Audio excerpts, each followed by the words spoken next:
ଆପଣଙ୍କ ମନରେ ସବୁବେଳେ ପ୍ରଶ୍ନ ଉଠିଥାଏ କି ଭଗବାନ ମୋ ସହିତ ଅଛନ୍ତି କି ନାହିଁ। ମୁଁ ଆଜି ଆପଣମାନଙ୍କୁ ଏହି ଭିଡ଼ିଓ ମାଧ୍ୟମରେ କହିବି କି ଆପଣଙ୍କ ପାଖରେ କିଛି ସଂକେତ ଦେଖିବାକୁ ମିଳିଥାଏ, ଯେଉଁ ସଂକେତରେ ଆପଣ ଜାଣିପାରିବେ କି ଆପଣଙ୍କ ସହିତ ଭଗବାନ ଅଛନ୍ତି ଆଉ ଆପଣଙ୍କୁ ସବୁ କାମରେ ଭଗବାନ ସାହାଯ୍ୟ କରୁଛନ୍ତି ଆଉ ଆପଣଙ୍କ ପ୍ରତି ଭଗବାନଙ୍କ ଗୋଟେ ଆଶୀର୍ବାଦ ରହିଛି।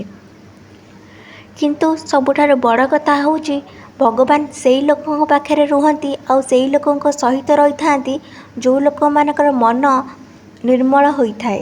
ସେମାନଙ୍କର କାହା ପ୍ରତି ମନରେ କେବେ ଖରାପ ଭାବନା ଆସେନା କି କୁଟ କପଟ ଆସେନା କି କାହା ପ୍ରତି କେବେ ହିଂସାବାଦ କିମ୍ବା ଈର୍ଷା ମଧ୍ୟ ଆସେନା।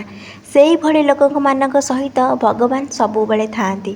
ପ୍ରଥମ ସଂକେତ ହେଉଛି ଆପଣ ଯେକୌଣସି ଯେତେବେଳେ କାମ ଆରମ୍ଭ କରିବେ ସେତେବେଳେ ପ୍ରଥମେ ଆପଣଙ୍କର ଭଗବାନଙ୍କ କଥା ମନେ ପଡ଼ିବ। ମାନେ ଆପଣ ଯେଉଁ ଠାକୁରଙ୍କୁ ବି ବିଶ୍ୱାସ କରୁଛନ୍ତି ତାଙ୍କ କଥା ମନେ ପଡ଼ିବ। ଯେମିତିକି ଆପଣଙ୍କ ଜୀବନରେ ଆପଣ କିଛି ଗୋଟେ ବଡ଼ ଲକ୍ଷ୍ୟ ରଖିଛନ୍ତି ଆଉ ସେଇ ଲକ୍ଷ୍ୟ ପୂରଣ ପାଇଁ ମଧ୍ୟ କାମ କରୁଛନ୍ତି ସତ, କିନ୍ତୁ ଆପଣଙ୍କର ମନରେ ସମର୍ପଣ ଭାବ ଥାଏ। ଯେମିତିକି ଭଗବାନ ମୋ ସହିତ ଅଛନ୍ତି, ଏଇ କାମଟା ମୋର ଭଲରେ ହେଇଯିବ। କିମ୍ବା ଆପଣ ଏଇ କଥା କହିବେ କି ଭଗବାନଙ୍କୁ ମୁଁ ଆମ କର୍ମ ଠିକ୍ ଭାବରେ କରୁଛି, ବାକି ଆପଣଙ୍କର ଇଚ୍ଛା ଯଦି ମୋ ପାଇଁ ଏଇ ଜିନିଷଟା ଠିକ୍ ଥିବ ତାହେଲେ ମୋତେ ମିଳିବ, ଯଦି ଏଇ ଜିନିଷଟା ମୋ ପାଇଁ ଠିକ୍ ନଥିବ ତାହେଲେ ମୋତେ ମିଳିବନି। ଏଇଭଳିଆ ମାଇଣ୍ଡ ସେଟ୍ ହିଁ ଆସିଥାଏ।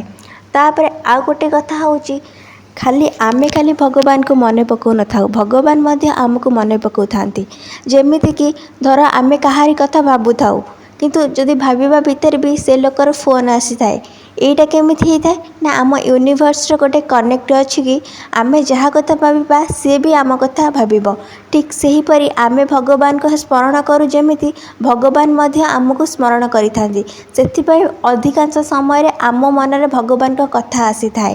ଆଉ ଆମେ ଏଇଠୁ ବୁଝିବା ଦରକାର କି ଆମ ମନ ଆଉ ଆମ ହୃଦୟ ପବିତ୍ର ଅଛି। ଭୁଲ ତ ସମସ୍ତେ କରିଥାନ୍ତି, କିନ୍ତୁ ଯଦି ଆପଣ କିଛି ବି ଭୁଲ କରି ଛୋଟ ଭୁଲ ହେଉ କିମ୍ବା ବଡ଼ ଭୁଲ ହେଉ କରିସାରିଲା ପରେ ଆପଣ ଯଦି ପଶ୍ଚାତାପ କରୁଛନ୍ତି, ବାରମ୍ବାର ଭାବୁଛନ୍ତି କି ମୁଁ କାହିଁକି ଏତେ ବଡ଼ ଭୁଲଟେ କଲି, କି କାହିଁକି କାହାର କ୍ଷତି କଲି, କି କାହା ବିଷୟରେ କାହିଁ ନେଗେଟିଭ୍ ଭାବିଲି, ତାହେଲେ ଆପଣ ଧରି ନିଅନ୍ତୁ କି ଆପଣଙ୍କ ସହିତ ଭଗବାନ ସବୁବେଳେ ଅଛି ଆଉ ଆପଣଙ୍କ ଉପରେ ଭଗବାନଙ୍କର ସବୁବେଳେ ଗୋଟେ ଭଲ ଦୃଷ୍ଟି ରହିଛି। ଆଉ ତୃତୀୟ ସଂକେତ ହେଉଛି ଆପଣଙ୍କର ହଠାତ୍ ଭଗବାନଙ୍କ ପ୍ରତି ଜାଣିବା ପାଇଁ ଇଚ୍ଛା ହେବ। ଯେମିତିକି ଭଗବତ ଗୀତା ପଢ଼ିବା ପାଇଁ ଇଚ୍ଛା ହେବ, କିଛି ନାମ ଜପ କରିବା ପାଇଁ ଇଚ୍ଛା ହେବ, ଭଜନ ଶୁଣିବା ପାଇଁ ଇଚ୍ଛା ହେବ କିମ୍ବା କିଛି ଭଲ ଭଲ ଭଗବାନଙ୍କ କଥା ଶୁଣିବା ପାଇଁ ଇଚ୍ଛା ହେବ। ମାନେ ଆଗରୁ ଯେଉଁ ମନ ଅଲଗା କଥାରେ ମନ ଦେଉଥିଲା, ଏଣ୍ଟରଟେନମେଣ୍ଟ ଖୋଜୁଥିଲା, କାହା ସହିତ କଥା ହେବା ଖୋଜୁଥିଲା, କିନ୍ତୁ ଏବେ ସେଇ ମନ ଭଗବାନଙ୍କ ପ୍ରତି ହିଁ ଲାଗିବ। ଏଇଟାକୁ ମନେ ରଖିଥାନ୍ତୁ କି ଭଗବାନଙ୍କର ଆପଣଙ୍କ ପ୍ରତି ଗୋଟେ ଭଲ ନଜର ଅଛି।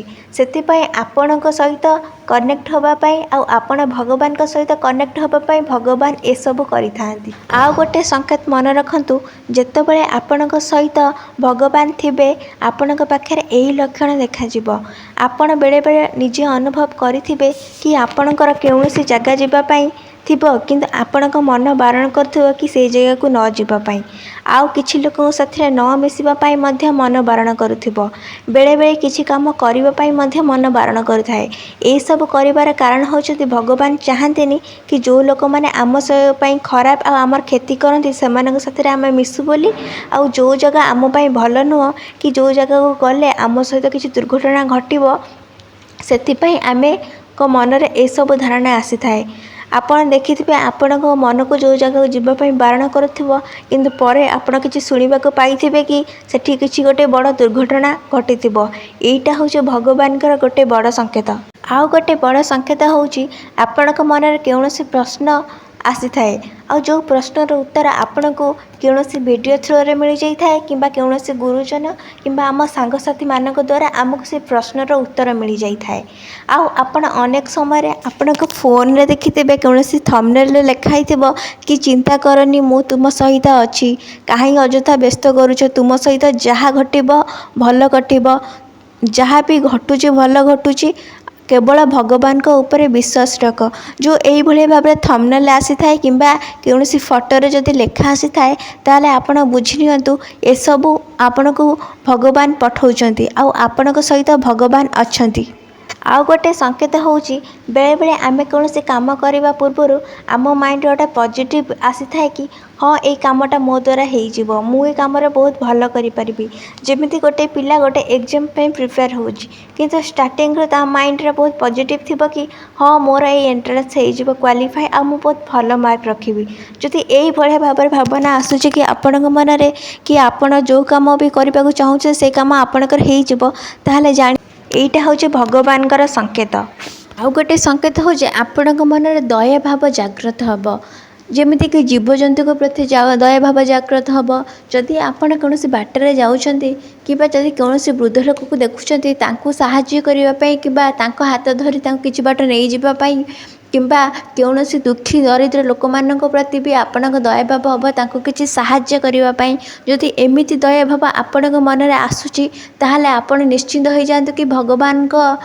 शुभ लक्षण आपण सहित अच्छी आ भगवान जिते आम प्रति आशीर्वाद थाए यही लक्षण आमको निश्चिंत भाव में मिलता है जमीक आपड़ जेकोसी कम करुवे से कम बारंबार फेलुअर होते जदि गोटे पिला कॉम्पिटिटिव प्रिपेयर हो कॉम्पिटिटिव दौर से बारंबार फेलुअर हो यार अर्थ यह नुहे कि भगवान ता सहित नहांती बोली यार अर्थ यह जे भगवान तापाई गोटे बहुत भल बड़ जिनस रखिंट जोटा कि ता भावना ठारू मध्य बहुत बड़ जदि आपण मानक मोर ये भिडियोटी भल लगी था तेज भिडियो को निश्चित लाइक करेंगे शेयर करेंगे आम चैनल को सब्सक्राइब करेंगे जदि फेसबुक पेज देखुए निश्चित मत फॉलो करेंगे थैंक्स फॉर योर वाचिंग।